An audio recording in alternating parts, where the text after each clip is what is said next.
안전지대라고 하는 말을 들어보셨습니까?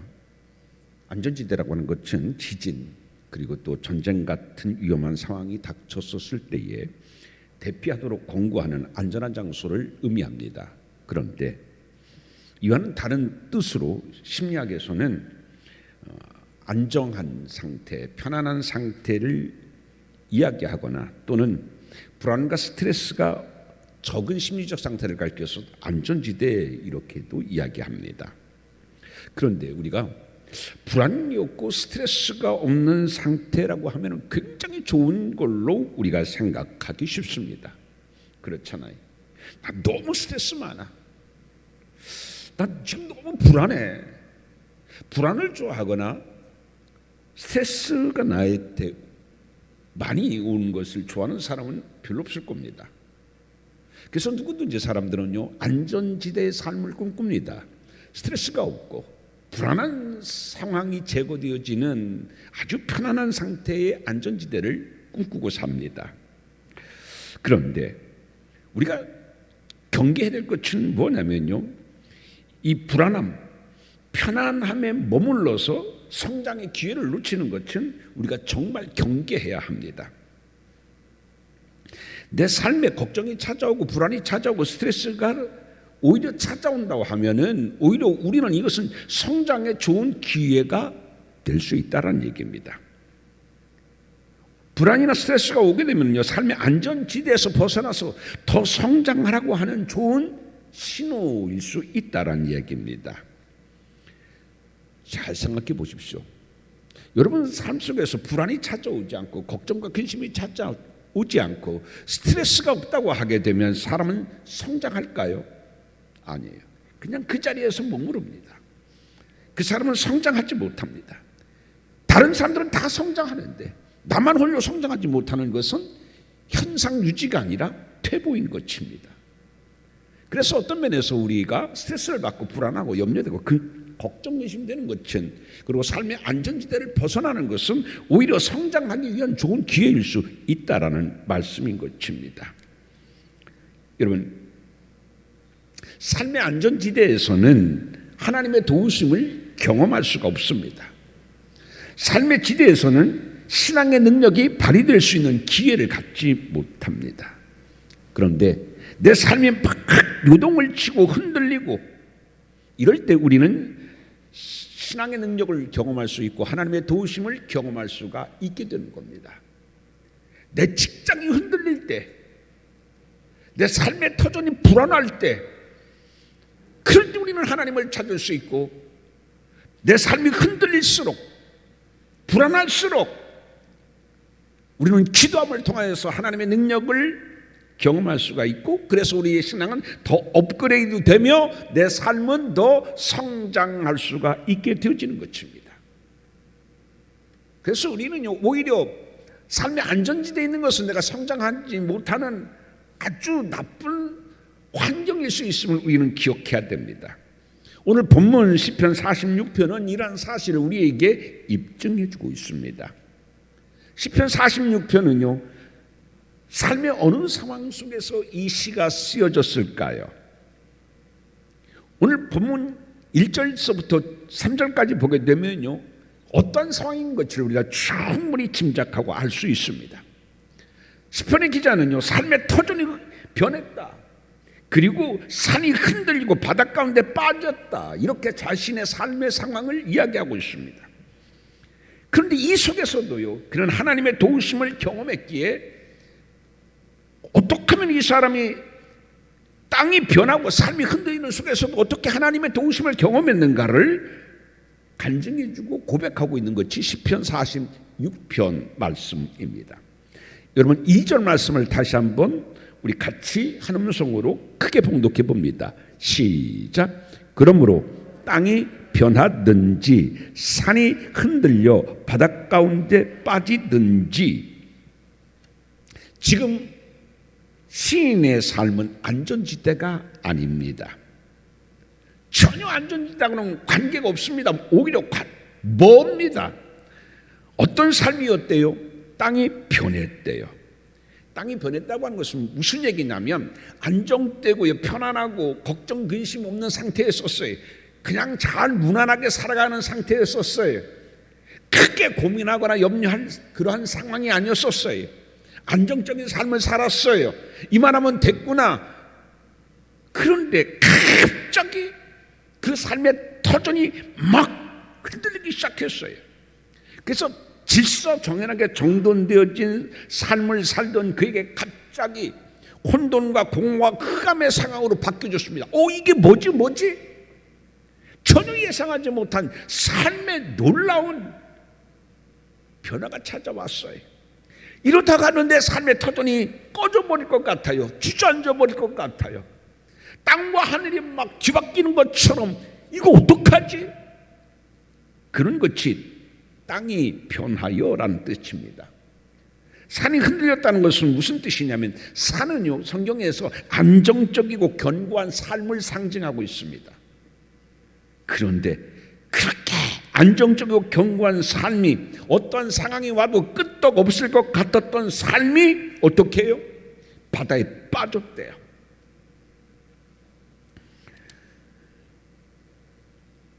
어느 날 참 맑고 청명했었던 날씨와 같은 내 삶에 검은 구름이 몰려오고 그 검은 구름은 폭우가 되어지고 날벼락과 함께 갑자기 비가 오기 시작해요.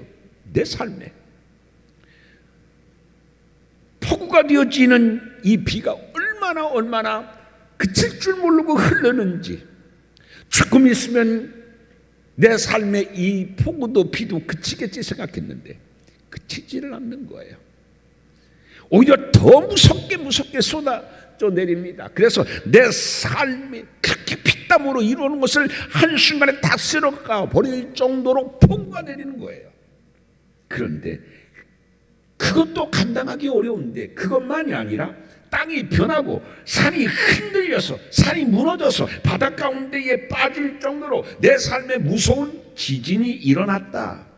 이게 이전 말씀인 것입니다. 그러니 생각해 보세요. 안정되던 삶을 살던 사람이 갑자기 이렇게 예기치 못한 어려움이 와가지고서 땅이 변하고 산이 흔들려서 바다 가운데 빠질 정도로 그렇게 내 삶이 갑작스러운 어려움과 불안이 찾아오고 혼란이 찾아오고 내가 견디기 어렵고 해결하기 어려운 삶의 문제로 빠졌었을 때에 그의 마음은 어땠었는가? 그런데요, 그것뿐만 아닙니다. 3절을 봅니다. 같이 읽어볼까요? 3절입니다. 시작. 바닷물이 솟아나고 뛰놀던지. 자, 거기 보게 되면 바닷물이 솟아나고 라고 그랬습니다. 여기 솟아나라고 하는 뜻을 보게 되면 이거는요, 으르렁거리다라는 그러한 뜻을 가지고 있습니다. 히브리어로 하마라고 하는데 이 솟아나다는 것은요, 그렇게 굶주린 사자가 먹이를 보고서 막 으르렁거리면서 달려드는 거예요. 나에게 어려움이요, 그렇게 막 으르렁거리면서 나를 삼킬 듯이 토끼 같은 나에게 그 무서운 맹수가 사자가 으르렁거리면서 달려들듯이 그렇게 나에게 막 다가드는 거예요. 여러분 생각해 보세요. 토끼 같은 내가 무슨 힘이 있습니까? 으르렁거리는 사자보다 내 걸음이 빠릅니까? 으르렁거리는 사자의 발톱에 맞설 수 있습니까? 없잖아요. 도망가지도 못하고 벌벌벌벌 떱니다. 그렇게 내 삶에 정말 내가 감당하기 어려운 어려움이 오는 거예요. 이게 바로 뭐예요? 바닷물이 솟구치고 내 삶에 갑자기 그렇게 어려움이 찾아오게 되어집니다. 땅은 막 뒤죽박죽이죠. 빙글빙글 도는 것 같죠. 땅은 꺼져가는 것 같죠. 견고할 것 같은 내 삶은군요, 뽑혀져가지고 뿌리채 뽑혀져가지고 바닷물에 빠지는 것 같죠. 그럼에도 불구하고서 굶주린 사자처럼 더 어려움들은 나에게 으르렁거리면서 달려들죠. 정말 공포스러운 그러한 삶의 상황이 바로 시편 46편입니다. 그래서 20편 46편의 기자의 삶은 안전지대는 완전히 깨어지고 말았습니다. 그런데요, 정말 놀라운 것은 3절에 뭐라고 되어 있습니까? 끝에 하반절에 보게 되면은 산이 흔들릴지라도 우리는 두려워하지 아니하리로다. 두려워하지 않는다고 선포하고 있습니다. 근데 여기서는 산이 흔들릴지라도, 이 흔들리다고 하는 것은 히브리어로 라하시라고 하는데 이거는 뭐냐면 진동한다라는 뜻이에요. 내 삶에 진동이 일어나는 것처럼 갑자기 막 들썩들썩합니다. 여러분, 진동이 일어나면, 지진이 일어나면 어떻게 해요? 건물이 무너지는 건 한순간이잖아요. 땅이 쫙 깔아지고 그 속으로 다 빠져들어가는 거예요. 건물이 다 무너져 가지고서 그 속으로 빨려 들어가는 것 같아요. 내 삶이 그랬다는 얘기입니다. 그런데 그러한 삶의 상황이 와도 우리는 두려워하지 않겠다, 이렇게 선포하고 있습니다. 자, 그러면 도대체 무슨 상황이었을까? 그냥 문학적으로 이렇게 표현했던 것인가? 아니면 정말 구체적이고 어떤 사실적인 문제가 이에게 어려움이 있었기 때문에 이렇게 표현한 것인가? 무슨 일이 있었을까?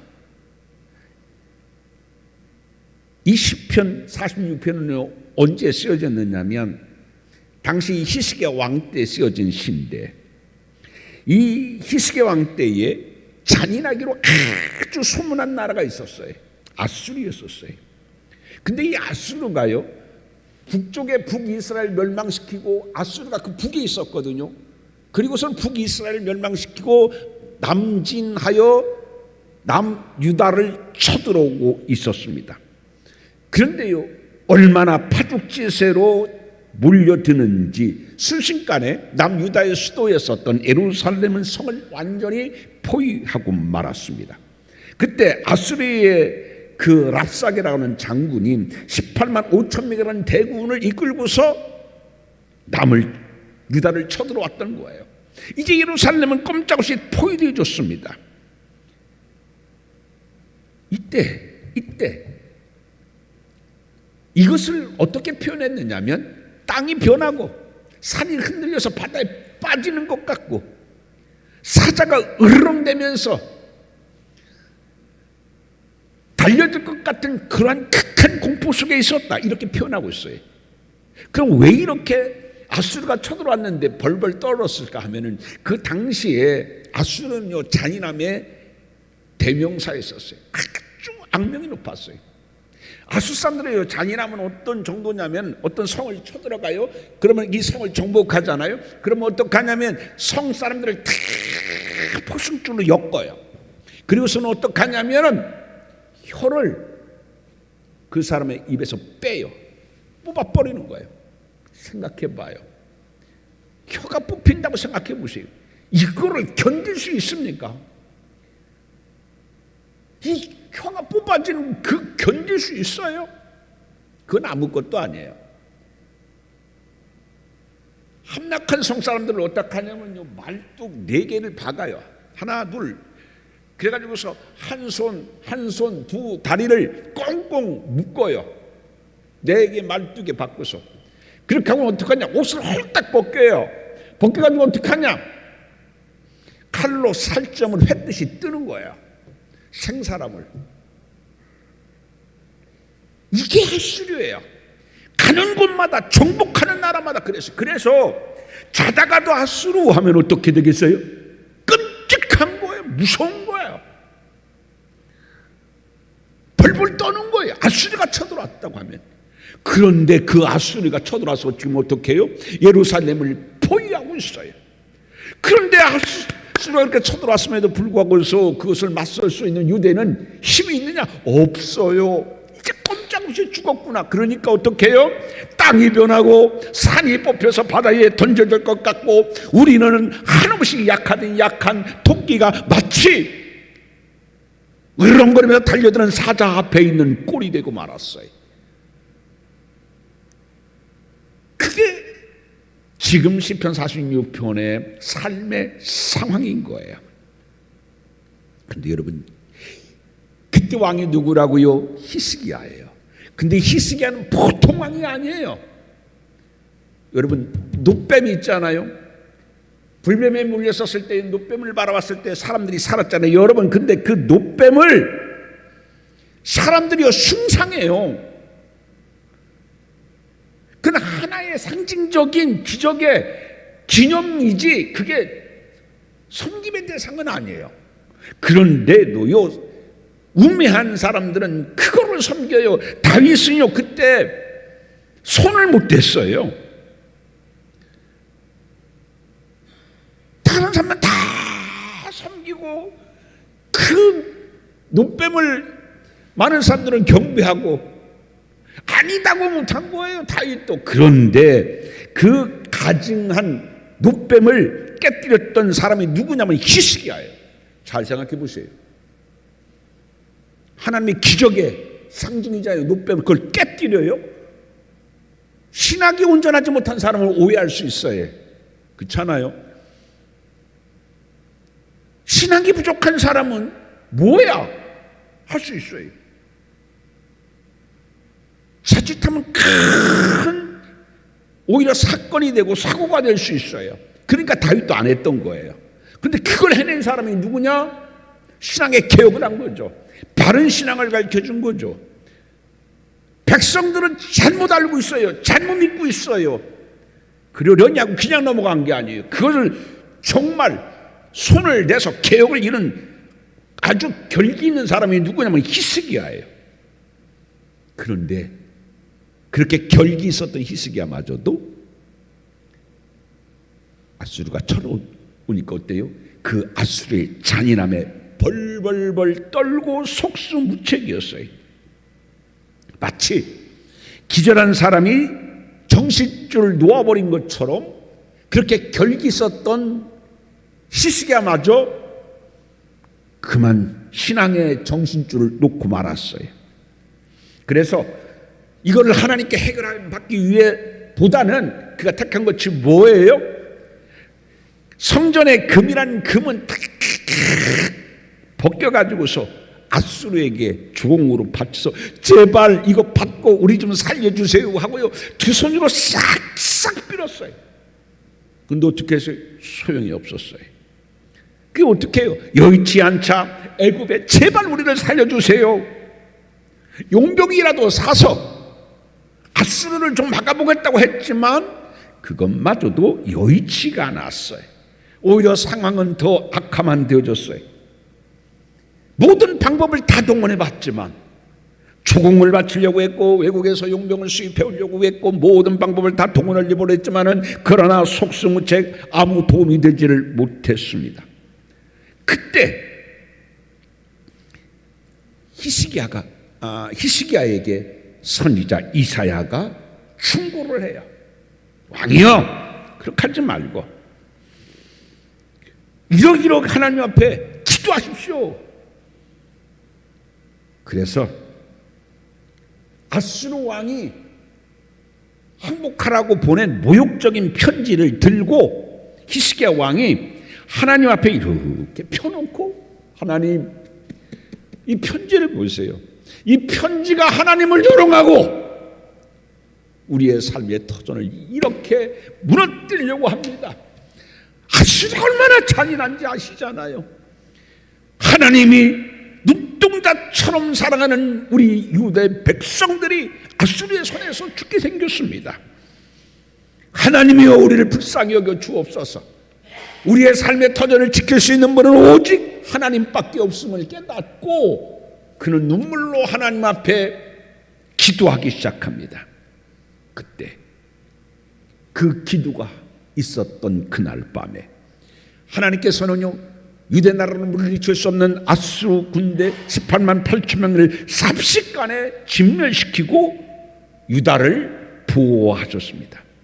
시편 46편의 오늘의 이 말씀은 그 때를 감사하여서 지은 시가 바로 시편 46편입니다.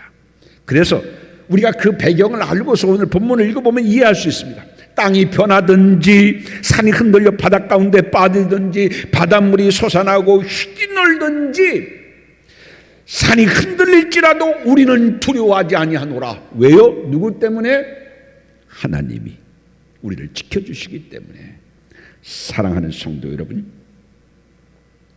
이렇게 아수르 앞에서 땅이 변하고 지진이 나고 산이 흔들려 뿌리째 뽑혀서 내 삶이 바다에 빠질 것 같은 상황 속에서도 하나님께서 유다를 지키셨던 것처럼 여러분의 삶을 그렇게 지켜주심을 믿으시기를 주님의 이름으로 축원드립니다.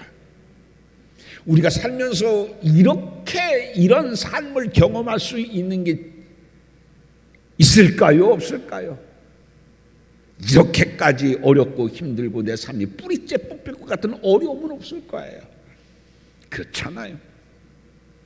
누군가가 나를 사진을 묶어서 옷을 탁 벗기고 칼로 내 살점을 떼어낼 것 같은 그러한 공포, 그러한 삶의 상황까지는 안 다루들 거예요. 그런데 그런 상황이 온다고 하더라도 우리는 하나님을 믿기 때문에 두려워하지 않는다. 이게 시편 46편이에요. 그러한 여러분 되어지기를 주님의 이름으로 축원드립니다. 여러분 1절 말씀 보세요. 같이 한번 읽어봅니다. 하나님은 어떤 분인가? 시작. 하나님은 우리의 피난처시요 힘이시니 환난 중에 만날 큰 도움이시라. 아멘. 여러분 피난처래요. 피난처. 피난처는 뭐예요? 피난처는 비바람의 위험을 피할 수 있는 곳이나 산에서 어떤 재난이 있을 때에 그 위험을 피하는 장소가 바로 피난처잖아요. 우리 인생길에 피난처가 필요하지 않는 사람은 아무도 없을 것입니다. 기업은 기업대로, 그렇죠? 대기업도요 피난처가 필요해요.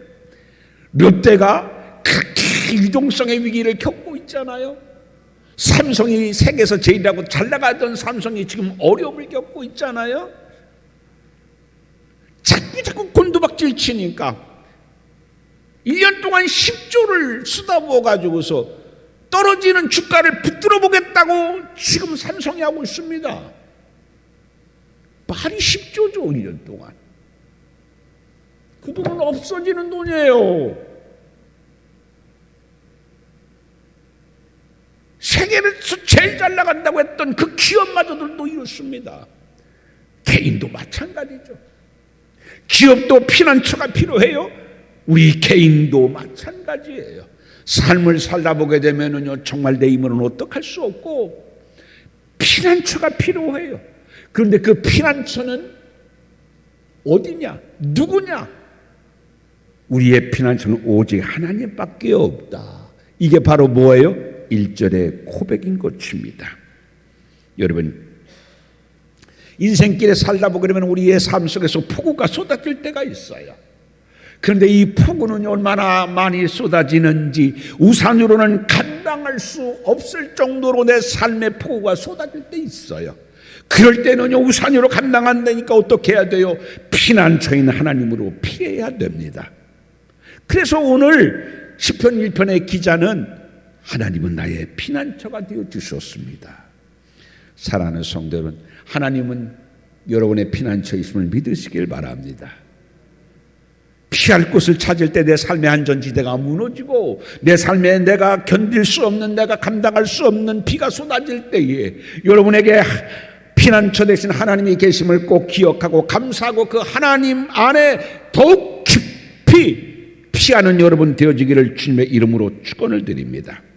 그리고 하나님은요, 환난 중에 만나는 큰 도움이시다, 이렇게 고백하고 있습니다. 도움이라고 하는 것은 히브리어로 오즈입니다. 오즈라고 하는 것은 능력, 힘이라는 뜻입니다. 하나님은요, 전능하신 힘을 갖고 있어요. 능력을 갖고 있어요. 산이 뽑힐 것 같아도 아수르가 아무리 힘이 있고 세계를 정복하고 용맹하고 잔인함으로 그들의 뛰어난 무기로 그까짓 것 눈만 흘겨도 뽑힐 것 같은 예루살렘이었지만 어떻게 해요? 하나님이 힘으로 능력으로 붙들어 주셔서 아수르에서 뽑힐 것 같은 유다를, 예루살렘을 어떻게 해서요? 하나님은 튼튼하게 보장해 주셨어요. 여러분의 삶을 그렇게 하나님께서는 큰 능력과 힘으로 말미암아 여러분들의 삶을 그렇게 붙들어 주심을 믿으시기를 바랍니다. 그게 뭐예요?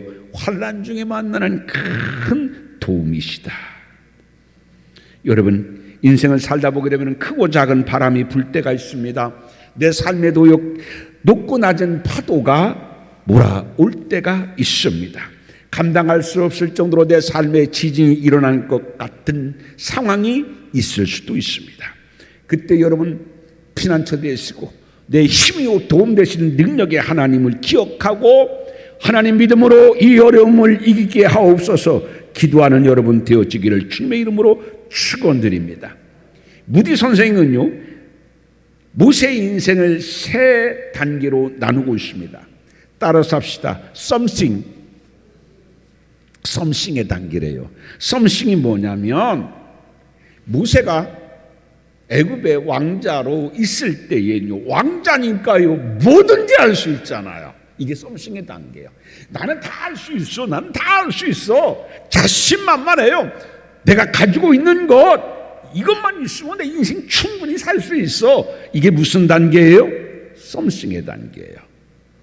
그런데 두 번째 단계가 있어요. 썸씽의 단계만 있는 줄 알았었는데 곧 그는 꼬꾸라집니다. 어떻게 꼬꾸라졌어요? 학대당하는 히브리인을 구출하기 위해서 돌로 애굽 사람을 내려쳐가지고 어떻게 됐어요? 졸지에 애굽의 왕자에서 이제는 살인자가 되어 도망자가 돼가지고서 빨리 도망가가지고서 어떻게 해요? 그 나이에 장인의 집에 가서 양이나 치는 그런 사람이 되어졌어요. 정말 나락으로 떨어졌어요. 왕자에서 껍데기살 세 말만 있어도 처가살이 하지 않는다고 하는데 처가살이 하는 거예요. 이 단계가 무슨 단계냐? 낫싱의 단계예요. 난 아무것도 아니구나, 할 수 없는 단계예요. 나는 정말 무능한 존재구나라고 깨닫는 게 낫싱의 단계, 두 번째 단계입니다. 세 번째 단계는 뭐냐면 에브리싱의 단계예요. 에브리싱의 단계는 뭐예요? 에브리싱이 뭐예요? 뭐든지 할 수 있는 거예요. 아니, 낫싱의 존재가, 부족한 존재가, 아무것도 할 수 없는 존재가 어떻게 에브리싱의 단계가 되졌어요? 하나님이 함께 하셨어요. 누구에게? 모세에게. 그래서 하나님이 찾아왔을 때 나는 못해요, 나는 못해요. 내가 어떻게 이스라엘의 지도자가 될 수 있어요? 나는 못해요. 하나님, 난 아시잖아요.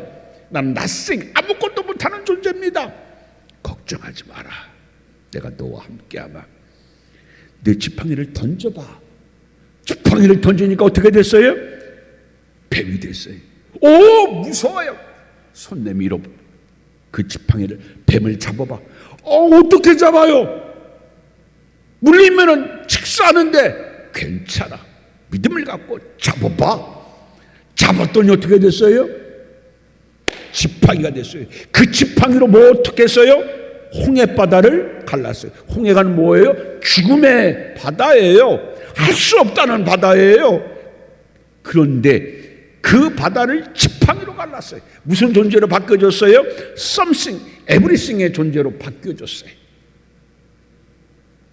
사랑하는 성도 여러분, 여러분은 지금 어느 단계에 있습니까? 하나님 없이 나는 뭐든지 할 수 있다고 하는 something의 단계에 있는지, 아니면은 정말 세상에 쓴맛 보고 어이구 나는 아무것도 아니구나, 낯승의 단계에 있는지, 아니면은 낯승의 단계에서 하나님이 나를 도와주셔서 피난처 되어주시고 우지가 되어주시고 능력이 되어주셔서 나의 도움자가 되셔서 나는 이제 낯승의 단계에서 벗어나서 하나님이 함께 하시면 나는 모든 것을 할 수 있느니라 라고 하는 썸씽의 단계에 있는지, 오늘 여러분의 삶을 되돌아보기를 바랍니다. 시편 46편은 어떻게 했어요? 썸씽의 단계에서 낯승의 단계로 떨어지고 낯승의 단계에서 다시 어떻게 해요? 하나님의 도우심을 통하여 썸씽의 자리보다 더 높은 에브리싱의 자리에 오른 것이 시편 46편입니다. 사랑하는 성도 여러분, 오늘 여러분들에게 이 시편 46편의 믿음과 기도로 말미암아 여러분의 삶이 여러분들이 혼자 할 수 있었던 썸씽의 단계보다 더 높은 에브리싱의 단계로 이룰 수 있기를 주님의 이름으로 축원드립니다. 우리의 힘이고 능력 되시는 하나님의 믿음으로 꽉 여러분의 마음과 영혼을, 삶을 채워서 살아가시는 여러분이 되어지기를 바랍니다. 그런 사람은 삶의 어떤 비포장 도로를 만나도 흔들리지 않습니다. 그런 사람은 어떤 삶의 웅덩이를 만나도 빠지지 않습니다. 그런 사람은 삶의 지진이 일어나도 거꾸러지지 아니하고 하나님의 강력한 도움으로 오히려 더 높은 에브리싱의 축복의 승리의 삶을 살게 되어집니다.